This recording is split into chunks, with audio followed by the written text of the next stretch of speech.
তোমরা কি মিমিক্স বা প্যান্টোমিমিক্স এই শব্দগুলো শুনেছো? কি বললাম? মিমিক্স বা প্যান্টোমিমিক্স। যদি না শুনে থাকো এখনই কিন্তু দেখে নাও, কারণ এখান থেকে একটা প্রশ্ন আসবে। মিমিক্স কি, প্যান্টোমিমিক্স কি, এই জায়গাটা কিন্তু একটু ভালো করে দেখে যেও। এগুলো কিন্তু সমস্তটা কমিউনিকেশনেরই পার্ট। নতুন শুনে থাকছো তো শব্দগুলো, যারা ক্লাস করেছো তারা জানো মিমিক্স কি, প্যান্টোমিমিক্স কি, এগুলো জানা রয়েছে। এই জায়গাটা কিন্তু একটু ভালো করে দেখে যেও। আমি বলে দিচ্ছি মিমিক্স প্যান্টোমিমিক্স জায়গাটা ভালো করে দেখে যেও। এবং আমাদের তার সাথে হচ্ছে মিডিয়েটেড কমিউনিকেশন আমরা কাকে বলি, বা মিডিয়েটেড কমিউনিকেশন কি, এখান থেকেও সেটা একটা প্রশ্ন এসেছিল। তাহলে মিডিয়েটেড কমিউনিকেশন অর্থাৎ একটা মাধ্যম থাকবে, সেই মাধ্যমের দিয়ে আমাদের কমিউনিকেশন হবে। যদিও আমাদের মিডিয়াম আমরা বলে থাকি, তাহলে আমরা কখন কখন মিডিয়ামকে ইউজ করে কমিউনিকেশন করছি এই জায়গাটা কিন্তু একটু ভালো করে দেখে যেও। যেটা হচ্ছে আমি বলে দিলাম মিডিয়েটেড কমিউনিকেশন। এবং কমিউনিকেশনে একটা শব্দ আমরা ইউজ করি গ্র্যাপেফাইন।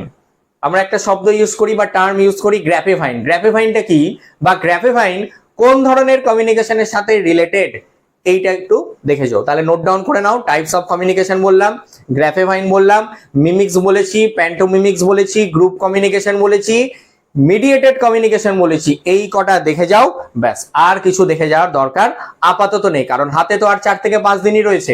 এই কদিনে আর কত দেখবে? এই কদিনে কিন্তু বিশেষ কিছু মানে পুরো সিলেবাস দেখে যাওয়ার সময় নেই।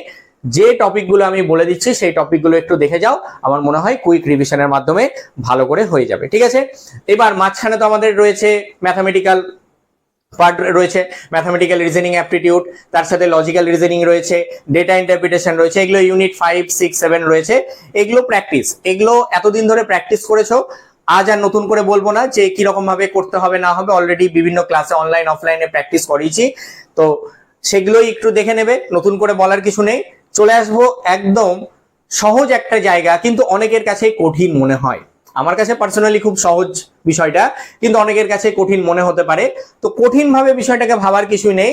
ICT, information and communication technology থেকে আমরা কি কি পড়বো ভালো করে বুঝবে। কোশ্চেন একদম যেগুলো বলে দেবো সেগুলোই আসবে, যেগুলো বলে দেবো এখন সেগুলোই কিন্তু আসবে। তার মধ্যে প্রথমটাই হচ্ছে পড়বে ডেটা স্টোরেজের হায়ারার্কি। যেটা ডেটা স্টোরেজের যে হায়ারার্কি রয়েছে সেটা কিন্তু পড়বে। যেরকম বিটস প্রথম, তারপরে হচ্ছে বাইট, তারপরে আমাদের ফিল্ড, রেকর্ড, ফাইল, ডেটাবেস, এরকম পরপর সিকোয়েন্স অনুযায়ী কিন্তু সাজাতে যায়। কি বললাম?